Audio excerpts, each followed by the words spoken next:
Feliz domingo. Es el domingo 25 del tiempo ordinario. Abramos nuestro corazón al mensaje de salvación que Dios nos regala. Del Santo Evangelio según San Marcos. Jesús y sus discípulos atravesaban Galilea, pero él no quería que nadie lo supiera, porque iba enseñando a sus discípulos. Les decía: el Hijo del Hombre va a ser entregado en manos de los hombres. Le darán muerte, y a los 3 días después de muerto resucitará. Pero ellos no entendían aquellas palabras y tenían miedo de pedir explicaciones. Llegaron a Cafarnaúm y una vez en casa les preguntó de qué discutían por el camino. Pero ellos se quedaron callados, porque en el camino habían discutido sobre quién de ellos era el más importante. Entonces Jesús se sentó, llamó a los 12 y les dijo: si alguno quiere ser el primero, que sea el último de todos y el servidor de todos. Después, tomando a un niño, lo puso en medio de ellos, lo abrazó y les dijo: el que recibe en mi nombre a uno de estos niños, a mí me recibe. Y el que me reciba a mí, no me recibe a mí, sino a aquel que me ha enviado. Palabra del Señor.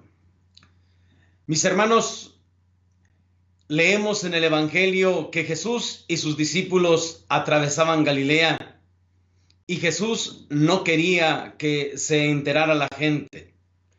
Esto en el Evangelio, sin duda alguna, es un signo de que algo importante está por suceder o está sucediendo.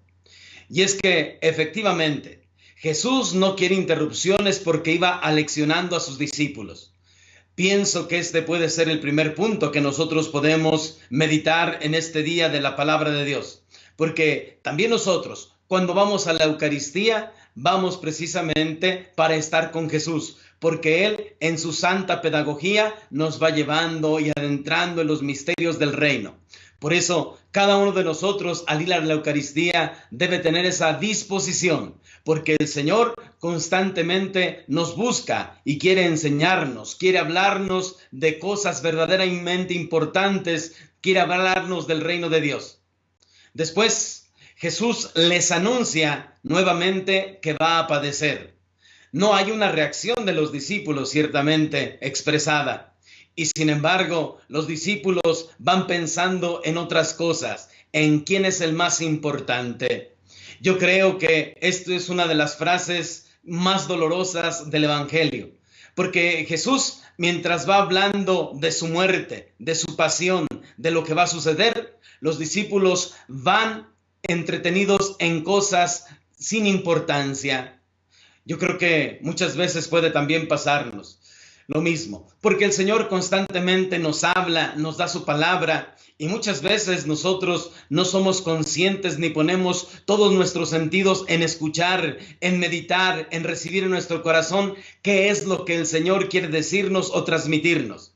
Muchas veces también nosotros nos quedamos con la duda, no sabemos, no profundizamos, no buscamos un curso de Sagrada Escritura, nos quedamos siempre con lo más mínimo. Por eso es importante el que nosotros veamos cómo Jesús ve de frente la muerte.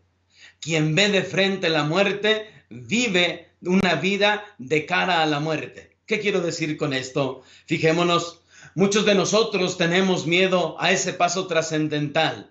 No lo queremos tratar en ninguna plática. Y cuando sucede la muerte de un ser querido, muchas veces, pues lo menos que se pueda hablar o recordar. A veces vivimos como si no fuéramos a morir. Muchas veces nuestro comportamiento es como si no fuéramos un día a llegar a la presencia de Dios.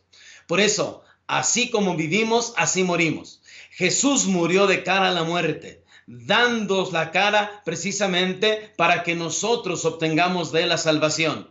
Muchas veces esto no lo entendemos. Tantas otras veces nosotros no preguntamos. Pero el Señor es precisamente el que nos va poniendo el ejemplo de cómo se vive una vida de gracia de frente a Dios. Finalmente, otra de las actitudes que me gustaría que nosotros nos fijáramos en este domingo radica en el hecho de que los discípulos van preguntándose quién es el más importante. En la segunda lectura que se proclamará en este domingo del apóstol Santiago, pregunta el apóstol: donde hay envidias y rivalidades, ahí hay toda clase de desorden. Efectivamente, ¿de dónde provienen los desórdenes? De las envidias y de las rivalidades. Nosotros, mis hermanos, tenemos que ser conscientes que debemos seguir el ejemplo de Jesús, que no ha venido a ser servido, sino a servir y a dar la vida por rescate de todos nosotros. De manera entonces que en Él tenemos nosotros un modelo y un ejemplo acabado. Jesús no dice, no sean el primero.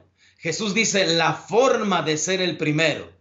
Hay que ser los primeros en el testimonio y en el compromiso. Padres de familia tienen que ser los primeros en buscar los sacramentos, la confesión, la Eucaristía, el rezo del rosario, la visita al Santísimo Sacramento. Ser el primero no es ser déspota, ser el primero es ser el servidor. Tenemos que buscar nosotros entonces los primeros lugares en el servicio, no en el poder. Por desgracia, tantas veces vivimos llenos de este mundo. Tantas veces vivimos saciados con todo lo que este mundo nos da y no somos capaces de ir más allá. Por eso nuestra mirada en este domingo tiene que ir hacia donde va Jesús, camino hacia la cruz. Así es nuestra vida, va hacia el encuentro con Dios. Pidámosle en este domingo al Señor que cada uno de nosotros seamos conscientes de que un día nos presentaremos delante de Dios. Seamos conscientes de que el Señor domingo a domingo nos va enseñando como maestro bueno, amoroso y paciente. Que en nosotros estas enseñanzas cobren vida. Que seamos capaces de ser los primeros en el servicio, en la disposición para trabajar por el reino de Dios. Que el Señor nos bendiga a todos en el nombre del Padre, del Hijo y del Espíritu Santo. Buen domingo para todos.